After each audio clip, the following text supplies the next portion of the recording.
నమస్తే మేడం. ఈరోజు మనకు నమస్తే అండి. విషయాన్ని అందించడానికి కళ్యాణి మేడం గారు క్లాస్లోకి వచ్చారండి. అందరూ కూడా కాత్యాయని మేడం. సారీ అండి, కాత్యాయని మేడం గారు. అందరూ కూడా ఒకసారి గట్టిగా మేడంకు ధన్యవాదాలు తెలియజేస్తూ క్లాస్కు స్వాగతం పలుకుతాము. ఆ, మేడం కనిపిస్తుందా? బానే ఉందా? కనిపిస్తున్నారు కనిపిస్తున్నారు ఓకే చక్కగా మేడం. వినిపిస్తుంది, ఓకే కనిపిస్తుంది, రెండు ఉన్నాయి. Okay madam. భాగవత సారాంశం అంటే ఆ, భాగవత యొక్క అంతరార్థము, దాని యొక్క సారాంశం గురించి అదే. తెలియజేయడానికి సీనియర్ పిరమిడ్ మాస్టర్ గారు వచ్చారండి. మేడం గారు, ఒకసారి మీ పరిచయం చేసుకుంటూ మాకు అలాగే క్లాస్ అలాగే. తీసుకోవాల్సిందిగా కోరుచున్నామండి. క్లాస్కు స్వాగతం. Thank you madam. నా పేరు కాత్యాయని, మాది విజయవాడలో ప్రసాదంపాడు. నేను 2008లో ధ్యానానికి వచ్చానండి. అనారోగ్యంతో వచ్చాను. ధ్యానంలోకి వచ్చిన తర్వాత నాకు తగ్గింది. 2008 సెప్టెంబర్ 3వ తేదీ వినాయక చవితి పండుగ రోజు నాకు రమాదేవి అనే మేడం ద్వారా ధ్యాన పరిచయం అయింది. అప్పటి నుంచి ధ్యానం చేస్తూ మా పైన పిరమిడ్ కూడా కట్టించామండి. పిరమిడ్ కట్టించాము, అక్కడ క్లాసెస్ జరుగుతూ ఉన్నాయి. అది చాలా అద్భుతంగా ఉంది అన్నమాట. ఈ రోజే క్లాస్ అయింది ఇంట్లో. ప్రతి గురువారం 2 to 5 క్లాస్ మేడం. అందుకే నేను అడిగాను, గురువారం అంటే మీరు నైట్ అన్నారు కదా. ఓకే, నాకు ఈ అవకాశం ఇచ్చిన మీకు ధన్యవాదాలు, కృతజ్ఞతలు మేడం. ముందుగా మన అందరి జగద్గురు అయిన బ్రహ్మర్షి పితామహ పత్రిజీ గారికి, స్వర్ణమాల అమ్మకి నా అనంత కోటి ఆత్మాభివందనాలు. ఆయన మనందరికీ కూడా ఇంత అద్భుతమైన వజ్రాయుధం లాంటి ధ్యానం అనే దాన్ని ఇచ్చారు. నిజంగా మనం ఎంత అయినా రుణం తీర్చుకోలేం, ఎంత చేసినా తీర్చుకోలేం. ఓకే మేడం, మనం దీని గురించి చెప్పుకుందాం. ఇప్పుడు నా అనుభవాలు చెప్పాను అనుకోండి, మళ్ళీ అవే అయిపోతాయి, ఇది అవదు. కానీ ఒక్క అనుభవం చెప్తాను మేడం. చెప్పండి. నేను ఆ షిరిడి సాయిబాబా అంటే పిచ్చి ఇష్టం అన్నమాట నాకు. అలా ఎప్పుడైతే నాకు హెల్త్ బాగాలేదో ఆయన చరిత్ర చదవడం, ఆ నక్షత్రమాలకి పారాయణ చేయడం, అవన్నీ చేసిన తర్వాత నాకు తెలియకుండానే 50% నాకు అనారోగ్యం తగ్గిపోయింది. జాయింట్ పెయిన్స్ అన్నమాట నాకు. అవి తగ్గిపోయి నేను జాబ్ చేసేదాన్ని, జాబ్ కూడా చేయలేక మానేశాను. 50% తగ్గింది. తగ్గిన తర్వాత నాకు ఒక డౌట్ వచ్చింది. అన్ని బుక్స్ లో ధ్యానం ధ్యానం అని ఉంటుంది. లలితా సహస్రం వచ్చు, నోటెడ్ విష్ణు సహస్రం వచ్చు, అంటే భక్తి ఉంది బాగా. ఈ ధ్యానం అంటే ఏంటి తెలియట్లేదు అని అనుకున్నాను అనమాట. అనుకున్నప్పుడు ఆయన స్వప్నాల ద్వారా నాకు నన్ను గైడ్ చేస్తూ ఒకరోజు ఉదయం ఆ హారతి పాడుకుంటూ ఉన్నా ఇంట్లో. గుళ్ళోకి వెళ్ళి పాడేదాన్ని, ఇంట్లో పాడుకుంటూ ఉన్నా. నా చేతిలో పుస్తకం జారిపోయింది, నా కళ్ళు తెలియకుండా మూతలు పడిపోయినాయి. అప్పుడు తర్వాత చూస్తే గంట తర్వాత ఎరుకలోకి వచ్చా. ఈ గంట ఏమైంది, నేనేమయ్యాను, ఏం జరిగింది తెలియలేదు నాకు. తెలియలా. అదే ధ్యానం ఆయన బాబా గారు అందించేశారు. ఆ తర్వాత కొన్ని రోజులకే నేను బాబా గుడికి వెళ్తే అక్కడ రమాదేవి మేడం గారనే ఒక ఆవిడ ఇలా ధ్యానం క్లాసులు పెట్టామని చెప్పారు. చాలా ఆనందం వేసింది అనమాట. అలా నన్ను బాబా ఎదురుగా లైవ్ లో లేకపోయినా నన్ను అలా గైడ్ చేసుకుంటూ వచ్చారనమాట. అందుకనే నాకు ఆయన అంటే చాలా చాలా ఇష్టం అండి. ఆ ఆ తర్వాత ధ్యానంలోకి వచ్చిన తర్వాత మిగిలింది 50 తగ్గింది కదా అంతకు ముందు. ఇప్పుడు 75 80 దాకా తగ్గిపోయింది. అంటే ఇప్పుడు ఏజ్ పెరుగుతున్నప్పుడు కొంచెం లైట్ గా కొంచెం మోకాళ్ళ నొప్పులు ఉన్నాయి, మొత్తం జాయింట్ పెయిన్స్ అన్ని తగ్గిపోయినాయి. చాలా హ్యాపీ అండి. ఇదే ఆనందం అందరూ పొందాలి, ఆరోగ్యం పొందాలి అనే ఉద్దేశంతో మా వారిని పిరమిడ్ కట్టించమని అడిగా. పిరమిడ్ శక్తి మూడింతలు శక్తివంతం కదా. అడిగితే 2008లో ధ్యానానికి వచ్చాను, 2009లో శ్రీశైల ధ్యాన యజ్ఞానికి వెళ్ళాము.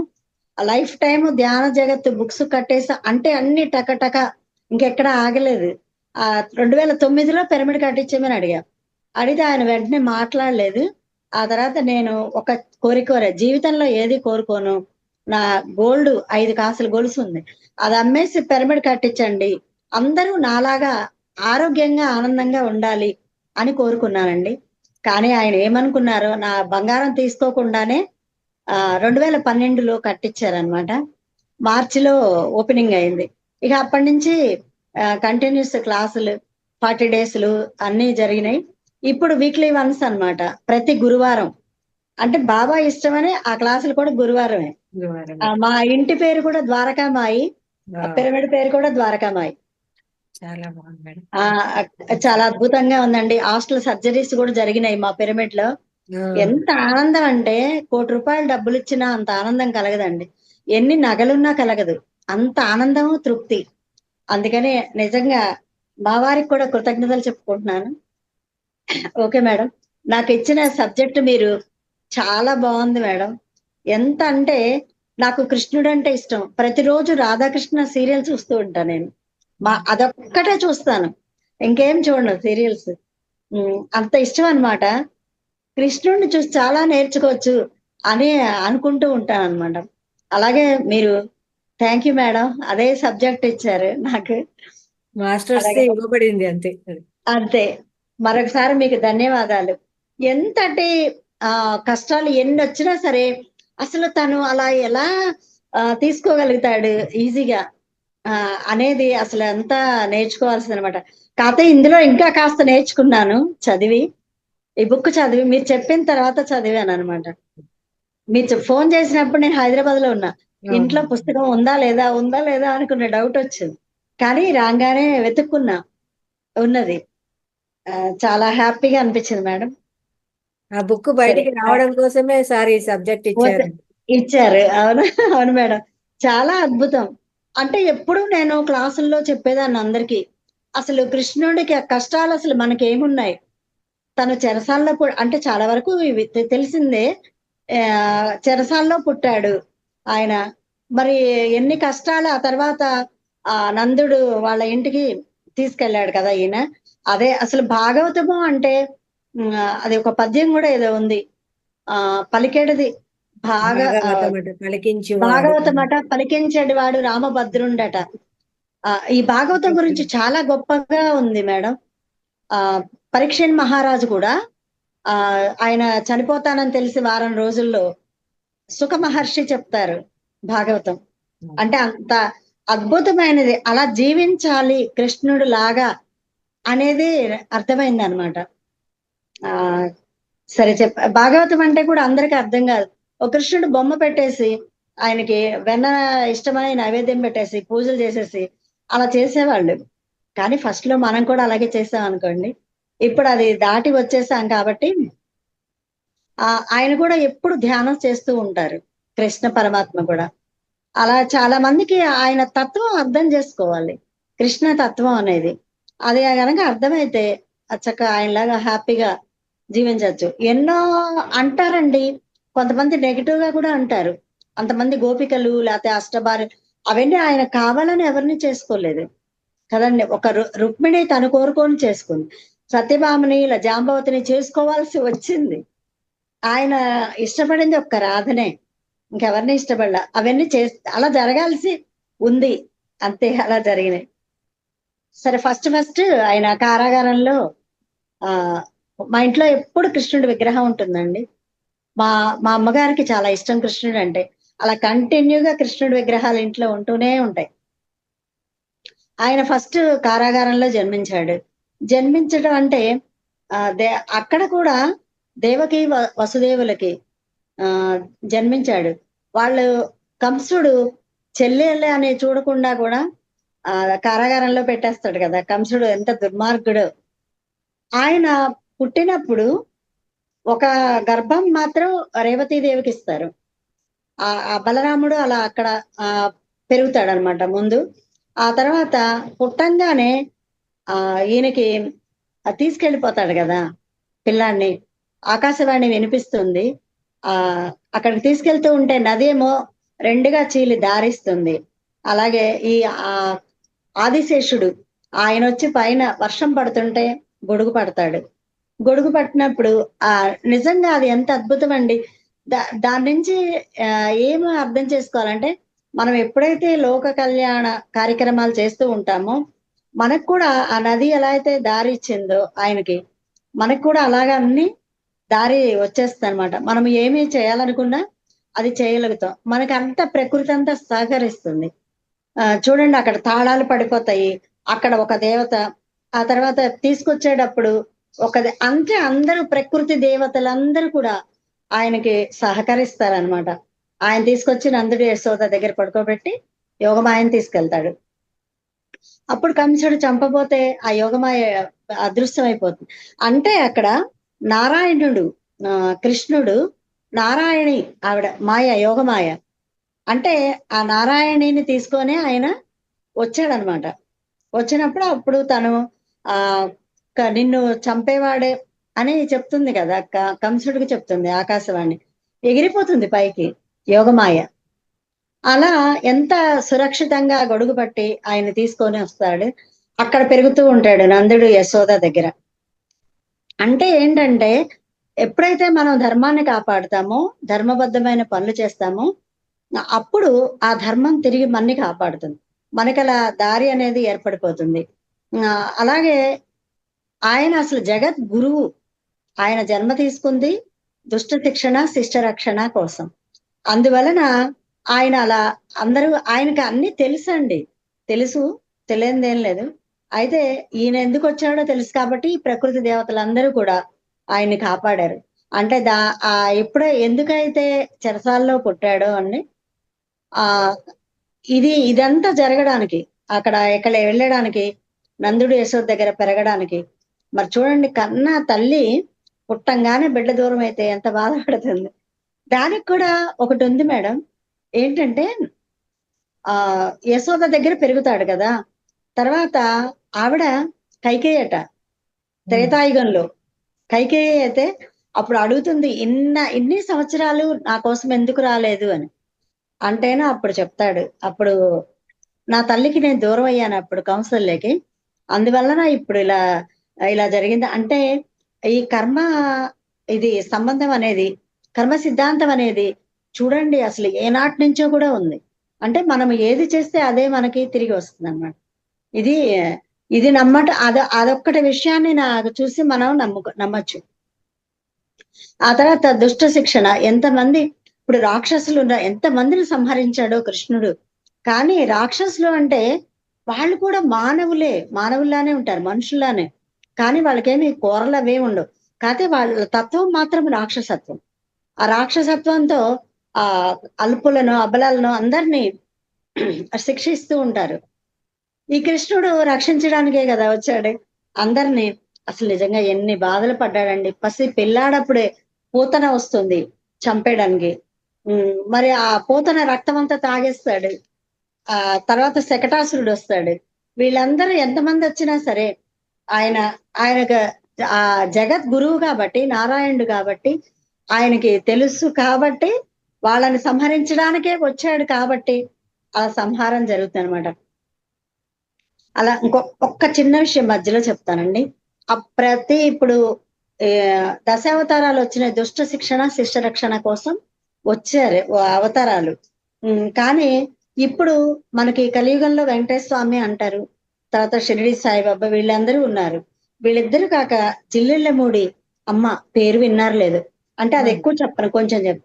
ఆవిడ ఇలా లాభం లేదు, దుష్ట శిక్షణ కోసం వస్తే ఇప్పుడు అందరూ మానవ రూపంలో ఉన్న అందరూ రాక్షసులే, వీళ్ళని సంహరిస్తే అసలు సృష్టి ఉండదు అని, వీళ్ళల్లో ఉన్న దుష్టత్వాన్ని సంహరించాలి అని ప్రేమతత్వంతో, అమ్మతత్వంతో ఆవిడ వచ్చారండి. 1923 ఆవిడ పుట్టారు.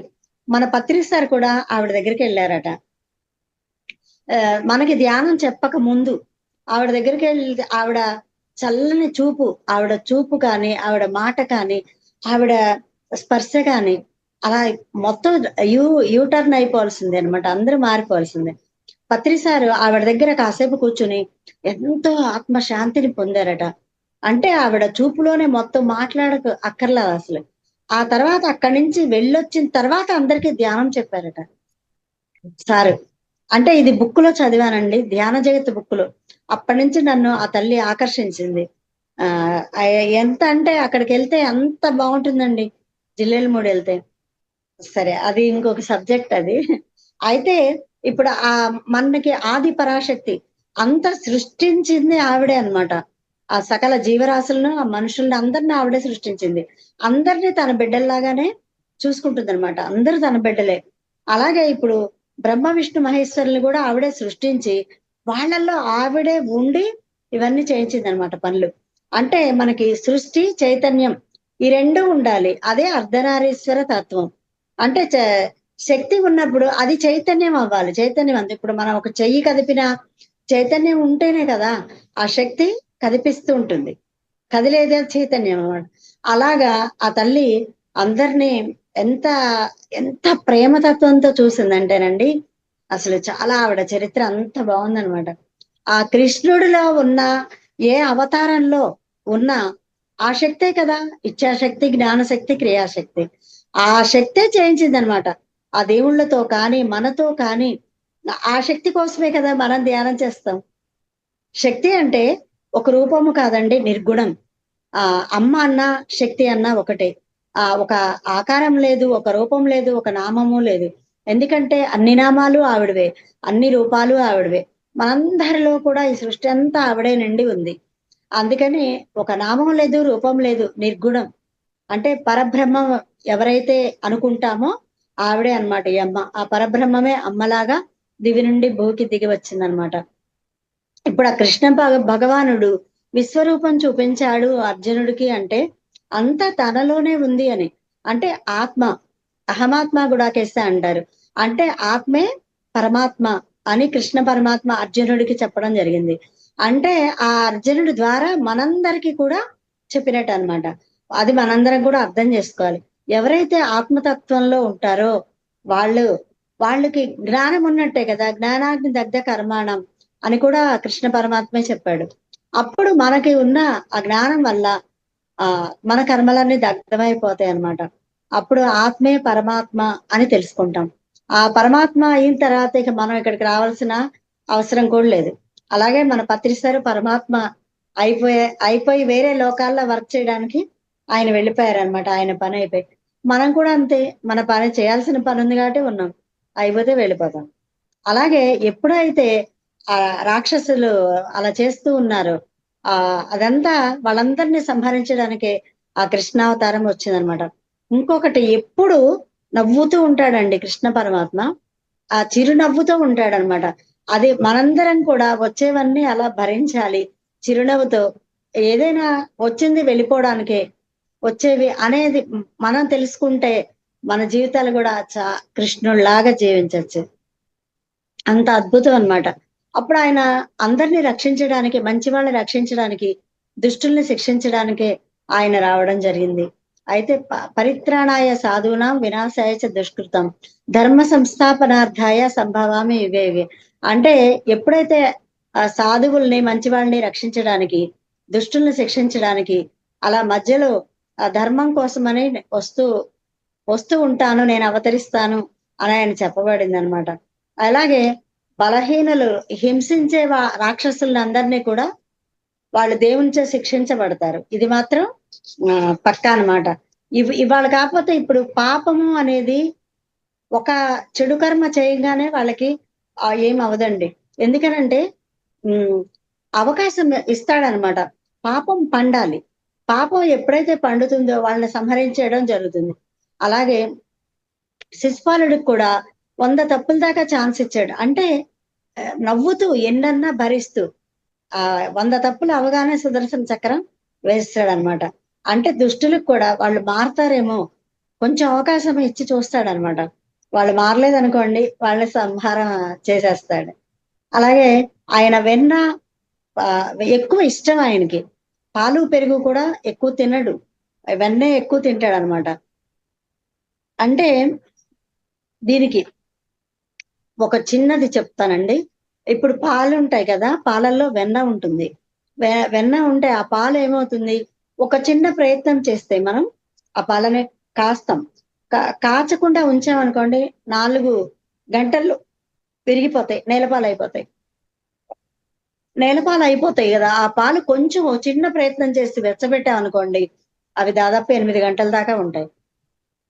అదే మన ధ్యానం కూడా ఒక చిన్న ప్రయత్నం.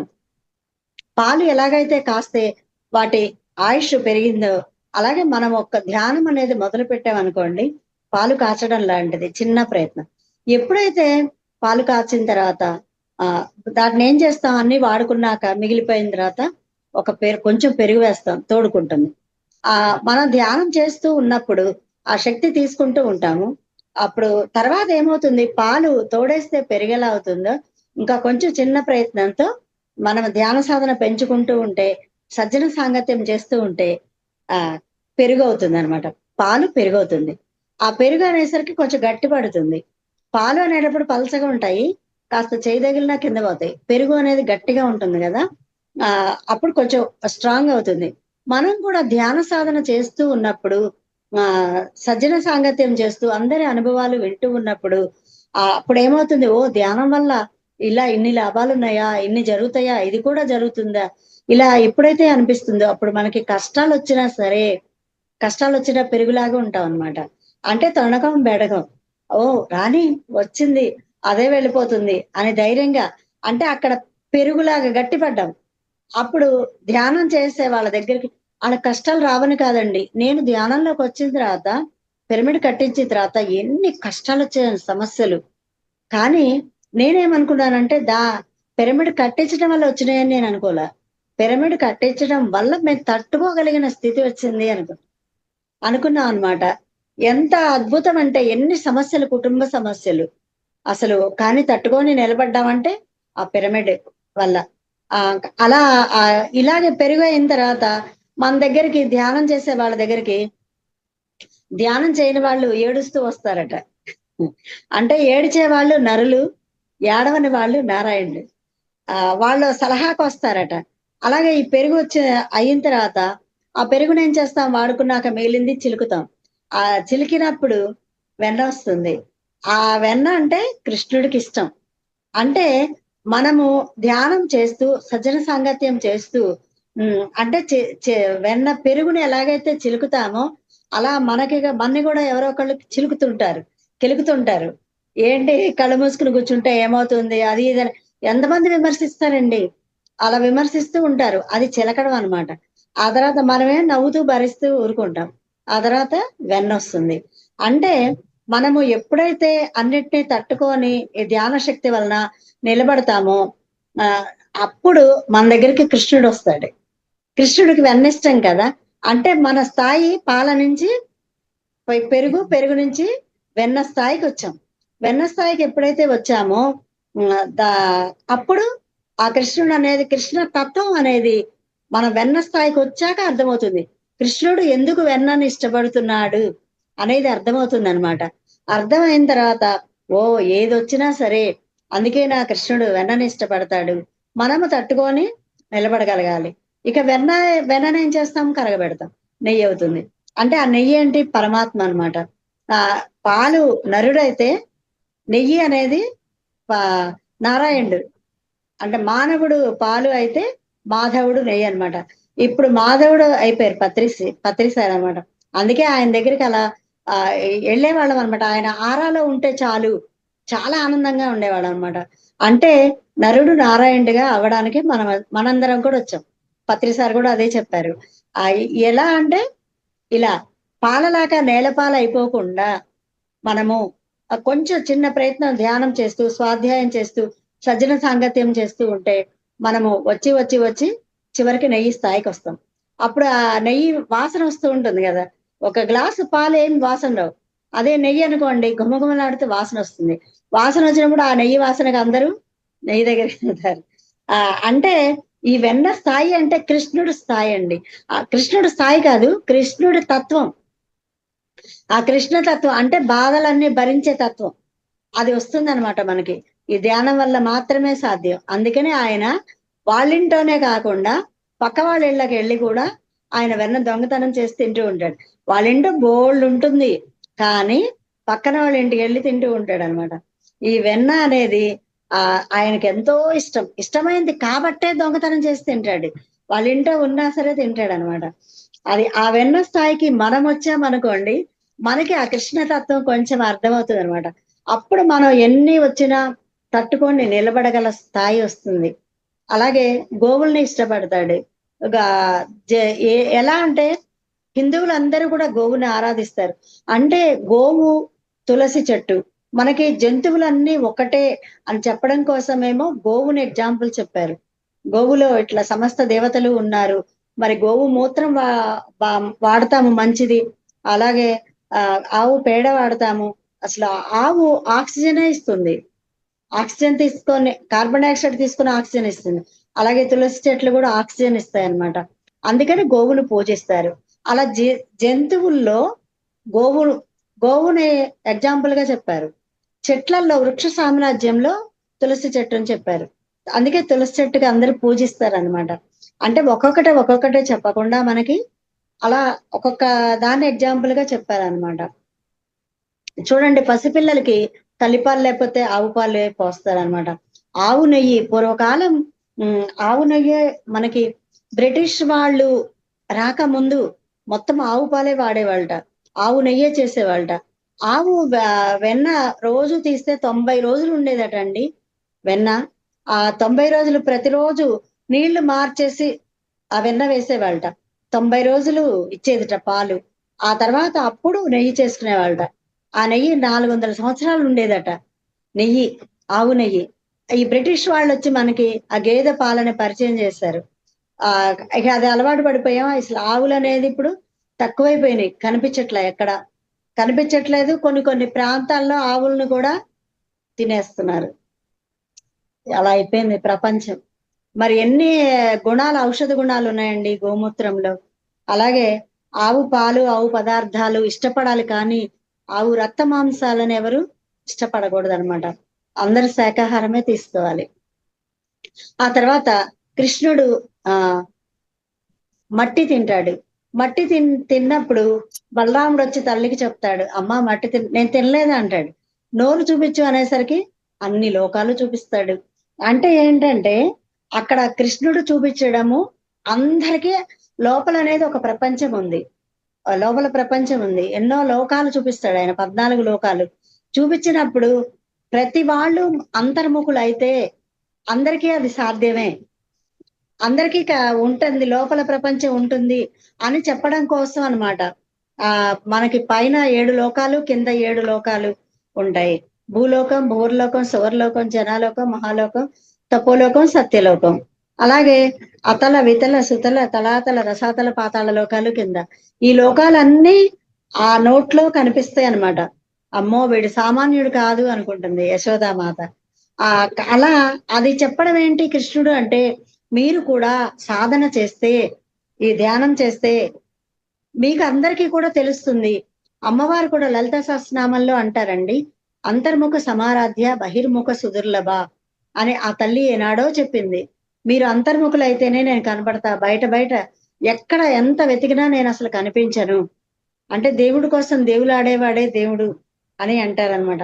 ఆ సమస్త లోకాలు ఎందుకు చూపించారు అంటే, అన్ని జీవులలో భగవంతుడు ఉన్నాడు, ఆత్మరూపంలో ఉన్నాడు అని అందరికి తెలియచెప్పడం కోసం ఆ సంఘటన చూపించాడు అనమాట మనకి. అప్పుడు యశోదాదేవికి సృష్టి రహస్యాలన్నీ కూడా లోపలే ఉన్నాయి మనం తెలుసుకోగలిగితే. ఆ తెలుసుకోవడానికి మనం చేసేది సాధనే ధ్యాన సాధన, శ్వాస మీద ధ్యాస అనమాట. ఆ తర్వాత ఈ శ్రీకృష్ణుడు అల్లరి ఎక్కువైపోయిందని వాళ్ళ అమ్మ రోటికి కట్టేస్తుంది. కట్టేసినప్పుడు ఏం చేస్తాడు, ఆ రోలు లాక్కుంటూ వెళ్ళిపోతాడు. వెళ్ళిపోయినప్పుడు అక్కడ 2 చెట్లు ఉంటే అవి ఆ రోలు తగిలి పడిపోయి వాళ్ళు గంధర్వులుగా ప్రత్యక్షం అవుతారు. అంటే ఇక్కడ ఏం తెలుసుకోవాలంటే, ఎంతటి గంధర్వులు అంటే గొప్పవాళ్లే కదా, ఎంతటి వాళ్ళైనా పాపాలు చేసినప్పుడు శిక్షలు తప్పవు, అనుభవించాల్సిందే. మరి వాళ్ళు ఏం పాపాలు చేశారో అప్పుడు కృష్ణుడిది స్పర్శ తగలంగానే వాళ్ళు గంధర్వులు అయిపోయారు అనమాట. అంటే మనకి ఖనిజ జాతి రాళ్ళు రప్పలు అవన్నీ కొంచెం తక్కువ అనమాట. ఎందుకంటే అవి ఏమీ పెరగవు, అలాగే ఉంటాయి. అలాగే జంతు జాతి అవైతే కదులుతాయి. ఆ తర్వాత మానవ జాతి అంటే పెరగగలవు. ఇన్ని జాతులు ఉన్నాయి కదా. ఎప్పుడైతే ఆ కృష్ణుడి స్పర్శ, కృష్ణుడి తత్వం ఎప్పుడైతే మనం అర్థం చేసుకుంటామో అప్పుడు మనం కూడా ఆత్మపరంగా ఎదగలుగుతాము. మన లోపల కూడా ఎన్నో లోకాలు ఉన్నాయి. సృష్టి బయట ఏ ప్రపంచం అయితే ఉందో మొత్తం మన లోపల కూడా ఉంది అని చెప్పడం కోసం ఆ సంఘటన జరిగిందండి. అందుకని ఇవన్నీ ఆ కృష్ణుడి స్పర్శతోనే ఎంత శిక్ష అనుభవించినా వాళ్ళకి శాప విమోచనం. అలాగే శ్రీరాముడు ఆయన ఆ పాదము తగిలే రాయి అహల్యగా మారిందనమాట. అంటే ఆయన స్పర్శ, ఆయన తత్వం ఇవన్నీ మనకి తెలియాలి అంటే ఇప్పుడు కృష్ణుడు లేకపోవచ్చు, కానీ భగవద్గీత ఒకటి ఇచ్చారు కదా మనకి. ఆ భగవద్గీత అన్ని తలుచుకుంటే కృష్ణుడు ఎక్కడ ఎక్కడున్నాడు, అంతటా ఉన్నాడు. ఇప్పుడు ఆయన మనిషి కనపడకపోయినా మొత్తం ఈ సృష్టి అంతా దైవమే ఉంది. ఆ దైవం కాంతి ఏది లేదు కదా. అది మనము తెలుసుకోగలగాలన్నమాట. ఎప్పుడైతే ఈ కృష్ణుడిని ప్రత్యక్షంగా లేకపోయినా ఆ భగవద్గీతలో సారమంతా ఎప్పుడైతే మనం చదువుతూ ఉంటామో ఆ జ్ఞానమంతా మనకి ఆయన ఇచ్చాడు కదా, పరోక్షంగా ఇచ్చాడు. అప్పుడు ఇదంతా గీతను ఎప్పుడైతే మనం అర్థం చేసుకుంటామో అప్పుడే ఆచరణలో పెడతామో విముక్తి పొందుతాం అన్నమాట. అంత అద్భుతమైన భగవద్గీత ఇచ్చాడు ఆయన. అయితే ఆ అది మనకి అర్థం కాలేదేమోనని షిరిడి సాయినాథుడండి, ఆయన చరిత్ర నా బిడ్డలకి నేనే రాసి ఇస్తాను అని చెప్పి ఆ భగవద్గీత ఈజ్వల్ టు సాయి చరిత్ర అండి. అది నేను రీసెర్చ్ చేసి కనుక్కొని నేను ఆ చరిత్ర ఎన్నోసార్లు చదివా. ప్రతిదీ అదే అన్నమాట. భగవద్గీత ఈజ్వల్ టు కృష్ణుడు ఏదైతే ఇచ్చాడో ఆ జ్ఞానం అంతా కూడా సాయి చరిత్రలో ఉంది. అలా చిన్న చిన్న సంఘటనల ద్వారా ఆయన మనకంతా చాలా నేర్పారండి బాబా. అందుకే కృష్ణుడు అప్పుడు ద్వాపరయుగంలో కృష్ణుడు ఎలా అంటామో అదే ఇప్పుడు ఈ కలియుగంలో షిరిడి సాయినాథుడే. అంటే ఆత్మ అనేది, శరీరం అనేది అందరూ వదిలిపెట్టేసి వెళ్ళిపోతారు.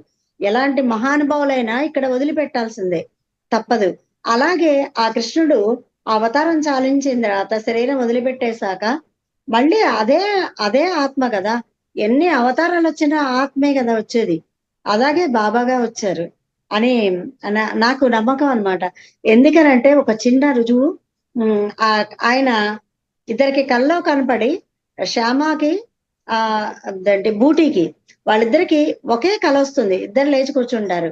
ఇక్కడ ఒక మందిరం నిర్మించమని చెప్తారనమాట. అప్పుడు శ్యామ అనుకుంటాడు నా దగ్గర డబ్బులు లేవు కదా, బూటీ దగ్గర డబ్బులు ఉంటాయి, అందుకని ఇద్దరు కలిసి ఒకళ్ళ వల్ల అవ్వదు కదా, ఆ కలిసి నిర్మిస్తూ ఉంటారనమాట.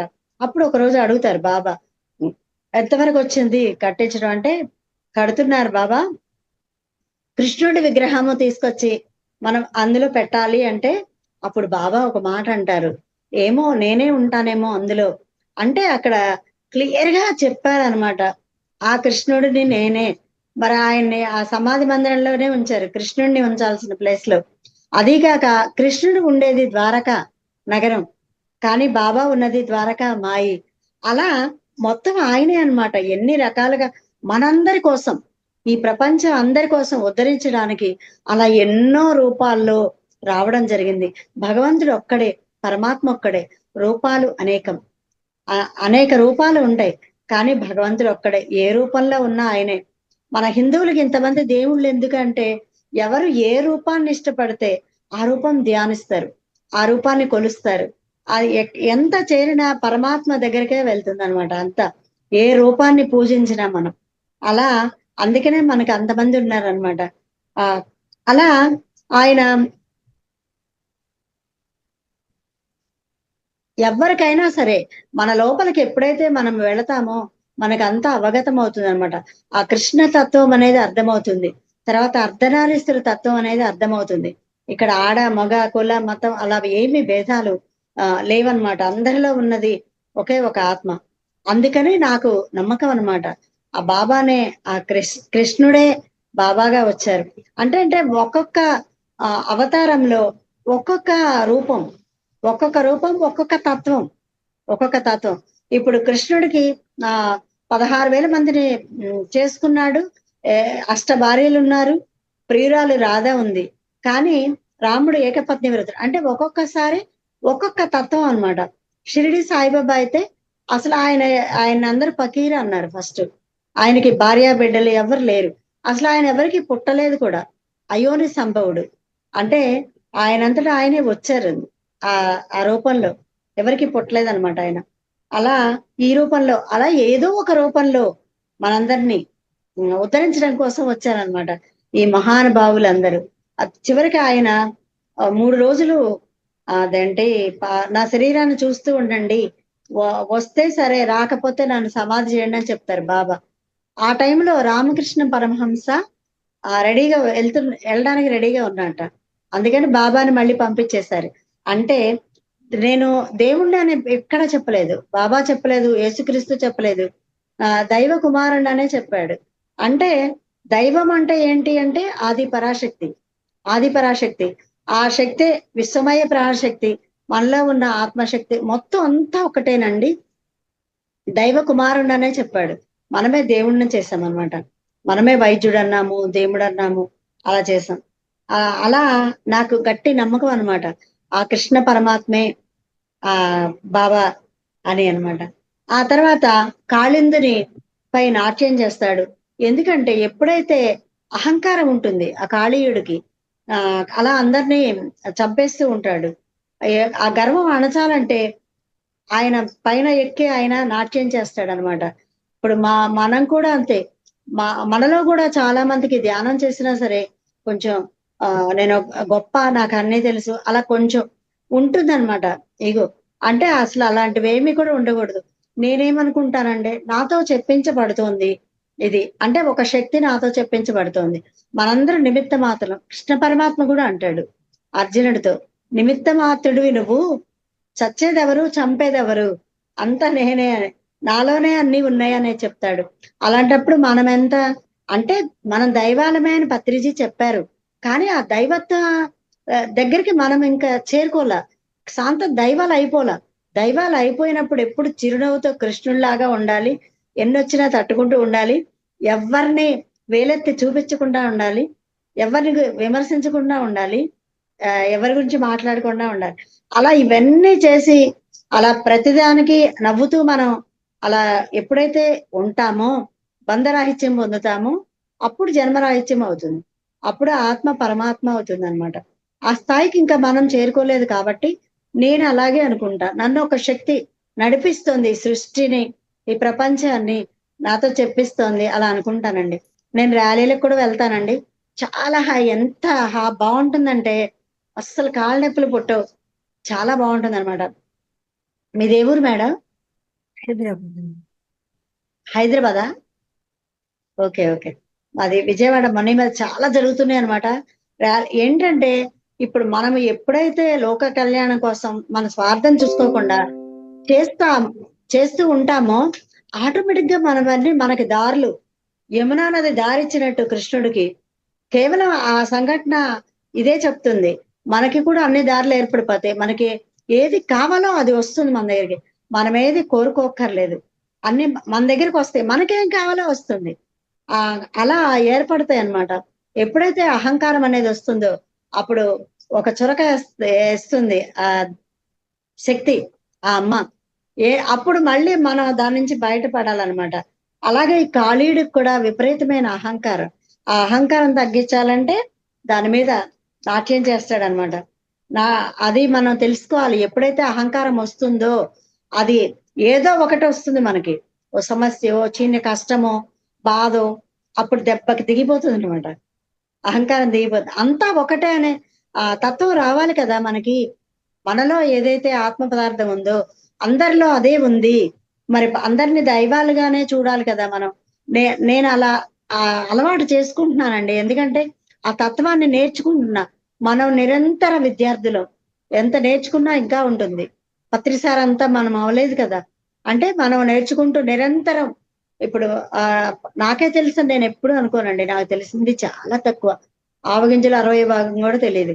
అంటే మనం నేర్చుకుంటూ, మనం నేర్చుకున్నది ఇతరులకు అందిస్తూ, అదే కదా మనకి నేర్పారు సార్. అలా చేస్తూ ఉంటా అనమాట. నేర్చుకోవాల్సింది ఎంతో ఉంది. ఎప్పుడైతే ఆ మనము ప్రేమ తత్వంతో ఉండాలి, ఎవరినైనా క్షమించగలగాలి, ప్రేమతో ప్రతి జీవిని కూడా. నాకు కూడా తెలియనప్పుడు కేక్ తినేదాన్నండి. యాక్చువల్ గా మేము ఎన్వి ఏమి తినము. తెలియనప్పుడు, తెలిసిన తర్వాత అది కూడా మానేసాం అనమాట. కేక్ కూడా తిన్నాం. వెల్లుల్లిపాయ తినొద్దని చెప్పారు సార్, అది కూడా తినటం మానేసాం. ఒకప్పుడు కొన్నిట్లో తినేవాళ్ళం. అంటే మనకి గురువు చెప్పింది శిరోధారి, అది దాని గురించి ఇలా ఎందుకు చెప్పారు, ఎందుకు తినకూడదు అనే క్వశ్చన్ లేకూడదు. గురువు ఏది చెప్తే అది పాటించడమే, మన ఆ దారిలో నడవడమే మన కర్తవ్యం. అలా నేను భావిస్తాను అనమాట. అప్పటి నుంచి ఇప్పటి వరకు కూడా నేను ఏనాడు వెల్లుల్లిపాయ తినలేదు అసలు. అసలు బిర్యానీలు కూడా పెట్టించుకోను నేను, ఎందుకంటే అందులో వేస్తారు అని. ఆ అలా అన్నమాట. మనకు ఎప్పుడైతే అహంకారం వస్తుందో మనకు ఒక దెబ్బ పడుతుంది, అప్పుడు దిగిపోతూ ఉంటుంది అనమాట. అలాగే దానికి కూడా ఆయన నాట్యం చేసి దాన్ని దించేశాడు. తర్వాత రాక్షసులను అవలీలగా సంహరించాడు. ఎందుకంటే అసలు చిన్నప్పటి నుంచి పోతనొచ్చింది, తర్వాత శకటాసురుడు, ఇంకెంతో మంది రాక్షసులు వచ్చారు. వాళ్ళందరినీ సునాయాసంగా చక్కగా చంపేశాడు. ఎందుకంటే లోక కళ్యాణమే ఆయన చేయాలి, అందుకోసమే కదా ఆయన వచ్చాడు. అందుకని ఈ అసుర శక్తి దైవ శక్తి అనేవి రెండు ఉంటాయి. ఈ లోకాన్ని వాళ్ళు పాడు చేస్తూ ఉంటారన్నమాట అసుర శక్తితో. చూడండి ఎంతమందికి ఇప్పుడు మనకి పురాణంలోకి వెళ్తే రావణాసురుడికి ఎంత శక్తి ఉంది, మరి హిరణ్యకశిపుడు, వీళ్ళందరూ అంటే వాళ్ళకి అసుర శక్తి ఉంది, కానీ దైవ శక్తి ముందు ఏ అసుర శక్తి కూడా నిలవలేదన్నమాట. అలాగే లాస్ట్ కి పేగులు తీసి వీణ వాయించిన రావణాసురుడు మరి ఎంత శివుణ్ణి ప్రత్యక్షం చేసుకుని ఆత్మలింగం తీసుకొచ్చినా చివరికి శ్రీరాముడి చేతిలో చనిపోక తప్పలేదు. మనకి నిజంగా రామాయణంలో నేర్చుకునేది ఏంటి అంటే, రాముడు మన ఆత్మ అయితే శక్తి సీతమ్మ. ఆ సీతమ్మ ఎప్పుడైతే వెళ్ళిపోయిందో రాముడి నుంచి, అప్పుడు రాముడిలో ఏ శక్తి లేదు నిజంగా. అందుకే ఎంత చక్కగా అర్థం చేసుకోవచ్చు మనం. మనలో కూడా విశ్వమయ ప్రాణశక్తి, ఆ శక్తి లేనప్పుడే మనం ఏం చేస్తున్నామో మనకు తెలియదు. ఆ శక్తిని తీసుకోవడానికే మనం ధ్యానం చేస్తాం. ఎప్పుడైతే శక్తిని తీసుకుంటున్నామో దానికి అప్పుడు జ్ఞానాన్ని కూడా మనం తెచ్చుకోవాలి, మనం అధ్యయనం చేసుకుంటూ. ఆ జ్ఞానం ఉన్నప్పుడే ఆ శక్తిని ఎలా ఖర్చు పెట్టాలో ఖర్చు పెడతాం, లేకపోతే కనుక ఆ శక్తిని దుర్వినియోగం చేసుకుంటాం. అలాగే ఈ రాక్షసుల్ని కూడా ఎలా బలహీనుల్ని వాళ్ళని ఈ రాక్షసులందరూ ఏడిపిస్తూ ఉంటారన్నమాట. కానీ వాళ్ళందరినీ ఆయన కాపాడుతూ ఉంటాడు కృష్ణుడు. తర్వాత గోపికలు, అంతమంది చాలా మంది విమర్శిస్తారండి. ఎవరికైనా ఒక అబ్బాయికి ఒక ఇద్దరు అమ్మాయిలతో పరిచయం ఉండి మాట్లాడుతుంటే అదిగో శ్రీకృష్ణుడు లాగా అంటారు. అసలు అది చాలా తప్పండి. అసలు ఆయన వీళ్ళందరూ కూడా ఈ త్రేతాయుగంలో మునులు అన్నమాట. ఈ కృష్ణుడి కోసం తప్పిస్తూ ఉంటే అప్పుడు వచ్చే జన్మలో పెళ్లి చేసుకుంటానని చెప్తాడనమాట. అందుకని ఆ స్టోరీ, నరకాసురుడు వీళ్ళందరినీ కూడా తీసుకెళ్లిపోతాడు. తీసుకెళ్లి అందరికీ పెళ్లిళ్ళు అయిన వాళ్ళే గోపికలు తీసుకెళ్లి బంధిస్తే తర్వాత వదిలేసిన తర్వాత కృష్ణుడు వెళ్ళి కాపాడతాడు. వాళ్ళందరూ భర్తల దగ్గరికి వెళ్తే వాళ్ళు ఏలుకోరు. మీరు అక్కడ ఉండొచ్చారు ఒక మొగాడి దగ్గర అని. అప్పుడు కృష్ణుడు వాళ్ళందరినీ భార్యలుగా ఊరికే అలా అనుకుంటాడు, కానీ వాళ్ళతో అసలు గడపడు. అసలు సెక్స్ అనేది లేనే లేదు. కృష్ణుడిని అలా వేరేగా అంటారు. అంతేగాని ఇప్పుడు రాధాకృష్ణులు అయినా కానీ ఒకే వాళ్ళు రెండు శరీరాలు కానీ ఒకటే ప్రాణం, ఒకే ఆత్మ అన్నమాట. ఆ రాధ కూడా లక్ష్మీదేవి అంశే అన్నమాట. అలా ఈ వస్త్రాలు అన్ని ఎందుకు తీసుకెళ్తాడు అంటే అసలు భలే నచ్చిందండి నాకు అది. ఆ వస్త్రాలన్నీ తీసుకెళ్తాడంటే చెడు ఉద్దేశంతో కాదు. అంటే వాళ్ళందరూ ఇక సత్యం, ధర్మం, జ్ఞానం, అహింస, ప్రేమ, ఆనందం, శాంతి, ఇవన్నీ మర్చిపోయి ఈ లోకంలో ఇంద్రియ సుఖాలతో జనాలు ఉంటూ ఉంటారు. ఇవన్నీ మర్చిపోయారు అనమాట. అయితే తినడం, తాగడం, విందులు, వినోదాలు, ఇలాగే ఇప్పుడు మనుషులు అలాగే తయారయ్యారు కదా అందరూ. అందుకని ఏం చేశారు, ఇవన్నీ రావాలి అంటే మీరు రెండు చేతులు ఎత్తి దండం పెడితేనే నేను ఇస్తాను వస్త్రాలు అని అంటాడు కదా. అంటే మనలో ఉన్న అహంకారం, అహంభావం, ఇవన్నీ కనుక మనం వదిలేసి ఒక భగవంతుడిని శరణు వేడితే సర్వస్వ శరణాగతి అని మనము వాళ్ళకి సరెండర్ అయిపోతే అప్పుడు ఇవన్నీ మనకు వస్తాయి. ఆ ఉద్దేశంతో వీళ్ళ వస్త్రాలు తీసుకున్నారు, అంతేగాని వాళ్ళని ఏడిపించాలి వస్త్రాలు తీసుకుని అని కాదనమాట.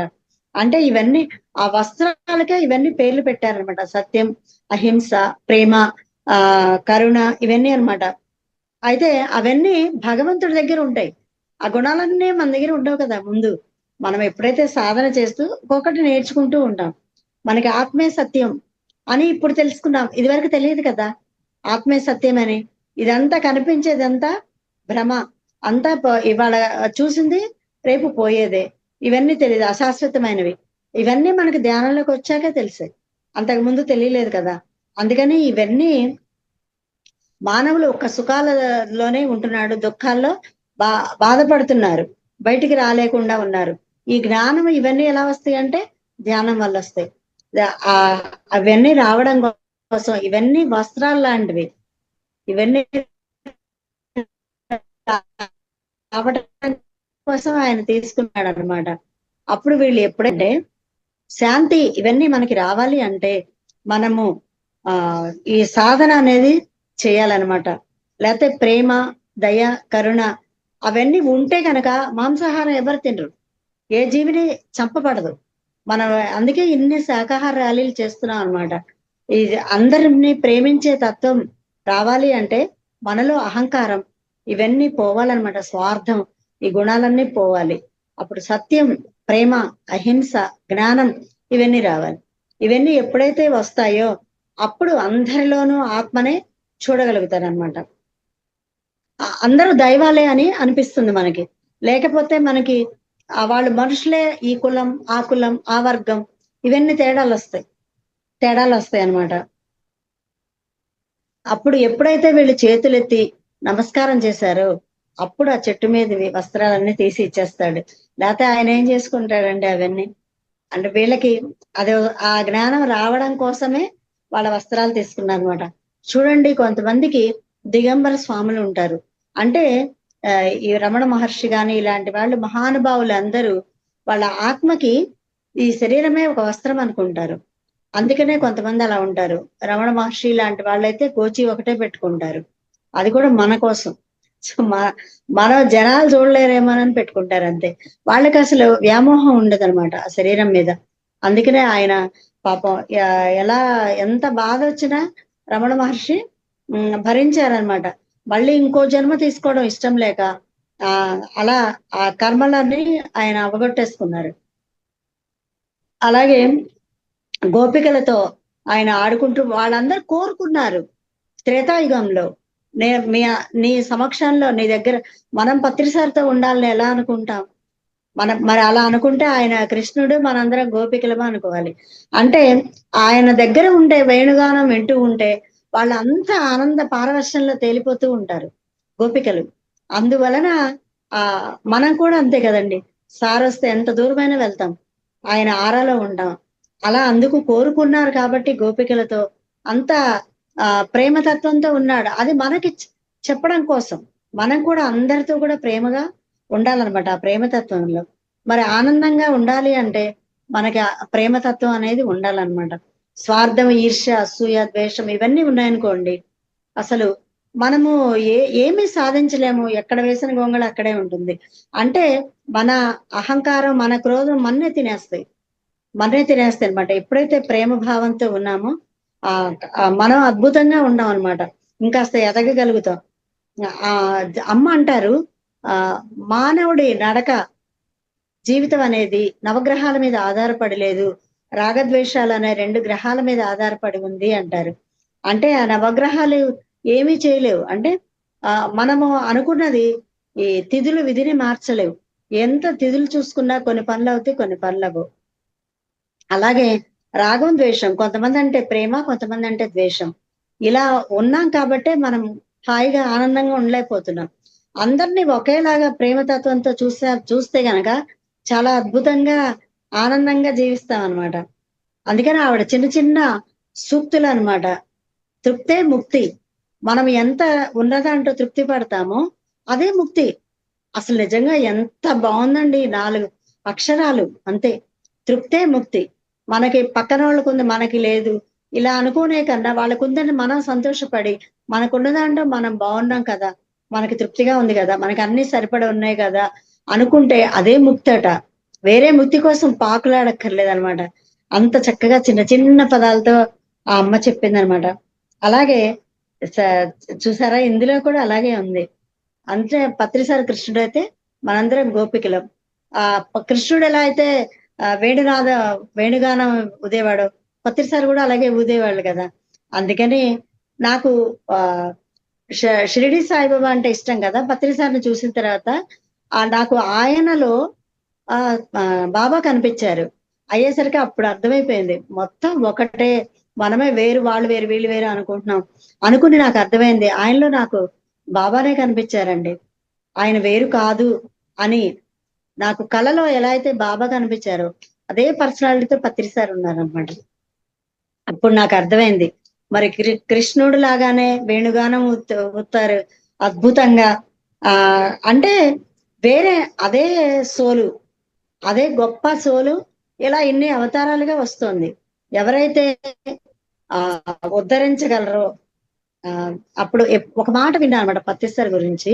ఆ అలా ఇంటర్ గెలాక్టిక్ ఫెడరేషన్ లో సార్ భూగ్రహాన్ని అసలు తీసేస్తున్నారట. అప్పుడు ఈయన చెయ్యెత్తి, నేను నేను కాపాడుతాను, నేను ఆ భూగ్రహాన్ని మారుస్తాను అని చెప్పి సార్ వచ్చారట. నిజంగా ఎంత అద్భుతం అండి. అలాంటి గురువు రాకపోతే మనందరం అసలు ఎంత బాధలు పడుతూ ఏడుస్తూ ఎలా ఉండేవాళ్ళమో. మరి ఇన్ని లక్షల మంది ఇన్ని దేశాలలో ఇంత ఆనందంగా, ఇంత వైభోగంగా, ఆరోగ్యంగా ఉన్నారు అంటే బాధలు లేవా? ఉంటాయి. ఎవరో ఏదో ఒకటి ఉంటుంది రకరకాలుగా, అయినా సరే ఆనందంగా ఉన్నారు. ఎందుకంటే ఆత్మ శాశ్వతం, ఆత్మే దైవం అని తెలుసుకున్నారు కాబట్టి. ఆ ఆత్మ జ్ఞానం అంతా పత్రిజీ పుణ్యం అనమాట. ఒక చిన్న అనుభవం చెప్తాను మేడం.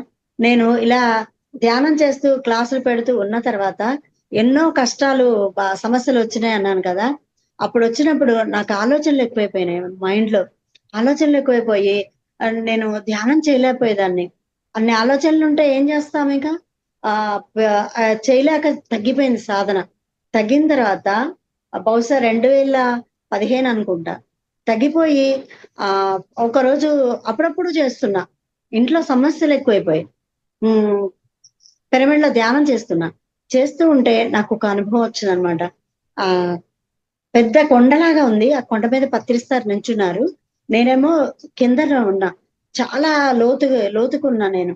ఆయన నాకు చెయ్యి అందిస్తున్నారు, అంటే నిలబడి చెయ్యిస్తుంటే నేను అందుకోలేకపోతున్నా. మరి 6 అడుగులు ఉంటారు కదా ఆయన. అందుకోలేకపోతుంటే ఆయన కొండ మీద ఇలా పడుకున్నారండి. పడుకుని నాకు చేయిస్తూ పైకి లాగుతున్నారు. అప్పుడు అర్థమైపోయిందండి. అదే ఆ ఎరుకలోకి వచ్చేసాక నాకు అర్థమైంది, నేను ఎక్కడికో వెళ్ళిపోతున్నా, సాధన తగ్గిపోయింది. తగ్గిపోతే నేను ఎక్కడో పాతాళానికి వెళ్ళిపోతున్నాను, గురువు నాకు చేయి అందించారు అనేది అర్థమై కళ్ళమ్మట నీళ్లు జలజలా కారిపోయినాయండి. అప్పుడు అర్థం చేసుకున్నా అనమాట నేను. ఆ తర్వాత నేను సాధన పెంచుకున్నా. అంటే గురువు అంటే మనము మనము మర్చిపోయినా ఆయన మర్చిపోరండి. ఆ శిష్యుని, గురు శిష్య సంబంధం అనేది, బంధం అనేది 7 జన్మల వరకు ఉంటుందట. అలాగే నన్ను ఆయన లాగిన తర్వాత నేను సాధన పెంచుకున్నానండి. ఆ సమస్యల నుంచి బయటపడగలిగాను. అందుకు సార్కి ఎంత అనంత కోటి ప్రణామాలు, కృతజ్ఞతలు. అలాగే ఈ గోవుల్ని ఎప్పుడు ఇష్టం అనమాట ఆయనకి. గో అంటే ఇంద్రియాలు అని అర్థం. గోపాలుడు అంటే ఇంద్రియాలను పాలించేవాడు. అందుకనే ఆయన ఆ ఇంద్రియాలన్నీ అదుపులో ఉంచుకున్నాడు, గోవులంటే ఇష్టం కాబట్టి. ఎవరైతే జ్ఞానేంద్రియాలని, కర్మేంద్రియాలని అదుపులో ఎవరైతే ఉంచుకుంటారో వాళ్ళే గోపాలుడు అనమాట. అంటే ఏం చేయాలంటే మనము ఏం లేదు, అందరూ గోపాలుగా అవ్వాలి అంటే, మన ఇంద్రియాలు మన అదుపులో ఉండాలి అంటే ధ్యాన సాధన తప్ప వేరే మార్గం లేనే లేదండి. అందుకనే షిరిడి సాయిబాబా 12 సంవత్సరాలు పగలు రేయి ధ్యానం పరమాత్మలో లీనం. మనము ధ్యానం చేయడమే ఆ పరమాత్మతో ఉండటం అన్నమాట. అలాగే ఒక్కొక్కళ్ళు చెప్పారు. ఉద్ధరేదాత్మన ఆత్మానం అని కృష్ణ పరమాత్మ చెప్పాడు. ఆ తర్వాత కాయపుటు పేరులో గని ఉన్నది అని అన్నమయ్య చెప్పాడు. ముక్కులోని గాలి ముక్తికి మరి దారయ్య అని యోగి వేమనాచార్యులు గారు చెప్పారు. అలాగే ఇలా ఎంతో మంది మనకి అలా చెప్తూ వచ్చారు. అంటే ఈ ధ్యాన సాధన మించింది ఏది లేదనమాట. ఆ తర్వాత కృష్ణుడు గోవర్ధనగిరి పర్వతం ఎత్తడం. ఎప్పుడైతే యాదవుల మీద ఇంద్రుడు వర్షం కురిపించసాగాడు, అప్పుడు చిటికెన వేలుతో కృష్ణుడు దాన్ని లేపాడనమాట. అంటే ఎప్పుడైతే లోక కళ్యాణార్థం ధర్మాన్ని కాపాడడానికి ఉంటారో అప్పుడు ఏ విషయమైనా సరే చాలా తేలికైపోతుంది అనమాట. మనం కూడా అమ్మో ఆ పని చేయలేము, ఇది చేయలేము, మన వల్ల కాదు అనుకుంటాం. ఎప్పుడైతే మనము ఆ ఎక్కువ ధైర్యంతో, మనోధైర్యంతో నేను చెయ్యగలను అనే గట్టి విశ్వాసంతో ఎప్పుడైతే ఉంటామో ఆ పని ఖచ్చితంగా మనం చేయగలం. అదే కృష్ణుడు చేసిన పని కూడా. అందరిని రక్షించడం కోసము ఒక్క చిటికెన వెలుతో ఆయన పర్వతాన్ని గోవర్ధనగిరి ఎత్తాడు. మరి అక్కడ అందరినీ కాపాడాడు అనమాట. అప్పుడు ఇంద్రుడు ఏమైంది, భంగపడ్డాడు. ఇంద్రుడు మరి తన తన పని అవ్వలేదు కదా, కృష్ణుడు అందరినీ కాపాడేశాడు. అలాగే ఎంతటి గొప్ప కార్యం తలపెట్టినా పత్రిసారు ఏదన్నా అంటే చాలు ఆ సంకల్పం అన్నీ జరిగిపోతూ ఉంటాయి అన్నమాట. ఆ అప్పుడు ఎటో వెళ్తూ గోదావరి అక్కడ పిరమిడ్ వస్తుందయ్యా అని చెప్పారట. అలా ప్రతిదీ టీవీ టీవీ కావాలయ్యా, టీవీ పెడదాం, ఛానల్ పెడదాం, అలా ఏది అనుకుంటే అది పత్రిజీ అలా ముందుగానే ఊహించి చెప్పేసేయడం, అదంతా నిజమైపోవడం అన్నమాట. అలా జరిగింది. అంటే పరమాత్మ స్థాయి అన్నమాట ఆయనది. అలాగే కంసుని సంహారం. ఎప్పుడైతే దుష్టుడు అనుకుంటే అది మన బంధువులైనా ఎవరైనా సరే సంహారం అనేది తప్పదనమాట. అది వాళ్ళ కంసుడు మేనమామను చంపడం మనకి చూపించాడు. మనమైనా ఒక తప్పు చేస్తున్నప్పుడు, ఏదైనా చేస్తున్నప్పుడు తప్పు మనం వెళ్ళి చెప్పడం మన ధర్మం అన్నమాట. అలాగే ఎలాంటి వాళ్ళైనా సరే, మేనమామ అయినా సరే శిక్షించాలి అని మనకి నేర్పించారనమాట. అలాగే శాకాహార ర్యాలీలు అందుకే కదండి, అలా జీవుల్ని హింసించి తింటున్నారా కాబట్టే మనం అలా ర్యాలీలు చేస్తున్నాం అన్నమాట. అంటే భగవంతుడికి అందరూ అన్ని జీవులు సమానమే అన్నమాట. ఏ జీవి ఎక్కువ తక్కువ లేదనమాట. ఎవ్వరు, ప్రతి చిన్న చీమ దగ్గర నుంచి ఏనుగు దగ్గర నుంచి ప్రతి జీవి కూడా, మనుషులు అందరూ ఆయన బిడ్డలే. అలాగే పాపం ఎప్పుడైతే చేస్తుండారో వెంటనే మాత్రం వాళ్ళకి శిక్ష పడదండి. శిశుపాలుడు అలాగే 100 తప్పులకి మాటిచ్చాడు వాళ్ళ అత్తకి. ఇచ్చి ఆ 100 తప్పులు అయిన తర్వాత మాత్రమే ఆ సుదర్శన చక్రం వేశాడనమాట. అలాగే ఎవరైనా సరే పాపాలు చేస్తే చూసే వాళ్ళు పాపాలు చేస్తున్నారు, అయినా చాలా బాగున్నారు అని అనుకుంటాం. కానీ వాళ్ళ పాపం పండితే కానీ వాళ్ళకి అవదండి. ఆ పండాలన్నమాట. అన్ని వెంట వెంటనే వాళ్ళ భోగాలు అడ్డొస్తూ ఉంటాయి. ఎప్పుడైతే పుణ్యాలకి భోగాలు వస్తాయి కదా, పాపాలకి రోగాలు వస్తాయి. ఎప్పుడైతే వాళ్ళ పాపం పండుతుందో, వాళ్ళ పుణ్యం తరిగిపోతుందో అప్పుడు మాత్రమే వాళ్ళని శిక్షించడం జరుగుతుంది అనమాట. వాళ్ళు ఇంకా చేస్తూనే ఉన్నారు అనుకుంటే వాళ్ళ పాపం పండలేదు అని అర్థం అనమాట. ఎవరికైనా అంతే. అలాగే మనకి ఒక కోడి తిన్నవారికి వెంటనే కష్టం రాదు. అది 10 కోళ్ళు తిన్నా రాదు, 50 తిన్నా రాదు, 99 తిన్నా రాదు. ఎందుకంటే ఇంకా తింటూనే ఉంటాడు. తినగా తినగా తినగా పాపం పండుతుంది. పండినప్పుడు వాళ్ళకి శిక్ష పడుతుంది అనమాట. అది అప్పుడు ఏ యాక్సిడెంట్ అవుతుంది, ఏదో అప్పుడు ఎంత ఏడ్చినా సరే వాళ్ళకి ఉపయోగం లేదనమాట. అలాగే చాలా మందికి వయసు పెరిగిన తర్వాత వృద్ధాప్యం వచ్చాక కష్టాలు ఎక్కువ వస్తాయి. అంటే అప్పుడు రోగాలు కూడా వస్తాయి. అంటే ఏంటి, ఆ యవ్వనంలో ఉన్నప్పుడు ఎన్ని చేస్తారో అప్పుడు పండుతాయి అన్నమాట. వృద్ధాప్యం వచ్చాక అప్పుడు వస్తూ ఉంటాయి అన్నమాట. అప్పుడు పాపం పండల యవ్వనంలో, వృద్ధాప్యం వచ్చాక పండింది. అంటే రోగం అనేది వస్తుందన్నమాట. మనం చేసిన పాపాలే రోగాలు, పుణ్యాలే భోగాలు. పాపం పండిన తర్వాతే మనకి శిక్ష పడుతుంది అనమాట. అప్పుడు ఒకసారి పురాణాల్లో మనం వింటూ ఉంటాం, రాక్షసులతో యుద్ధం చేసినప్పుడు దేవతలు ఓడిపోతే దేవతలంతా విష్ణుమూర్తి దగ్గరికి వెళ్ళి చెప్పేవాళ్ళు అనమాట. విష్ణుమూర్తి అనేవాడు, కొంచెం ఓపిక పట్టండి, వాడి పాపం పండనివ్వండి, వాడి సంగతి నేను చూసుకుంటాను అని విష్ణుమూర్తి హామీ ఇచ్చేవాళ్ళు వాళ్ళకి. అలాగే ఒకసారి బుద్ధుడు కూడా చెప్తాడనమాట, పాపం పండేంత వరకు సుఖభ్రాంతి, మేము సుఖంగా ఉన్నాం కదా, ఎన్ని పాపాలు చేస్తే ఏంటి అని అదే భ్రాంతితో ఉండి మాకేమీ జరగదు అని ఉంటారు. కానీ ఎప్పుడైతే ఒక పాపం పండగానే ఒక పెద్ద కష్టం వస్తుంది, అప్పుడు తట్టుకోవడం ఎంత బాధో, ఎంత దుర్లభం అవుతుందో. అందుకని ఈ విషయం తెలుసుకుని పాపాలు చేయకుండానే ఉండాలన్నమాట. హింసకు కారణమైన మాంసాహారం ఎప్పుడు కూడా తినకూడదు. పాపం చేస్తే కష్టం రాదు, పాపం పండితేనే కష్టం వస్తుంది అని తెలుసుకోవాలి మనం.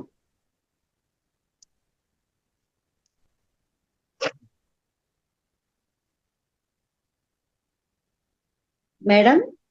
ఓకే.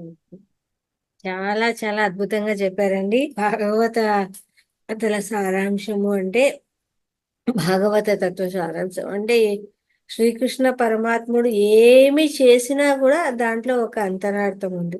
ఆయన అవును. చేసిన ప్రతి పనికి, ఆయన పుట్టుకకు ఒక కారణమే, ఆ పుట్టిన తర్వాత జరిగిన ప్రతి కార్యక్రమానికి అంతరార్థం ఎంతో చక్కగా వివరించారండి. చాలా అంటే చాలా బాగుంది. ప్రతి థ్యాంక్ దానికి యూ మేడం. కూడా ఆయన పుట్టి పెరిగి ఎవరెవరిని ఏ రకంగా సంహరించినా, ఏం జరిగినా కూడా అందులో ప్రతి ఒక్క దాంట్లో కూడా ఒక అంతరార్థం ఉంది. అందులో అవునండి. గోపికల విషయంలో గాని, గోవుల విషయంలో గాని, తల్లిదండ్రుల విషయంలో గాని, భార్యల విషయంలో గాని, ప్రతి ఒక్క చోట కూడా ఏదో ఒక అంతరార్థము. ఆ అంతరార్థాన్ని చాలా అంటే చాలా చక్కగా వివరించారు.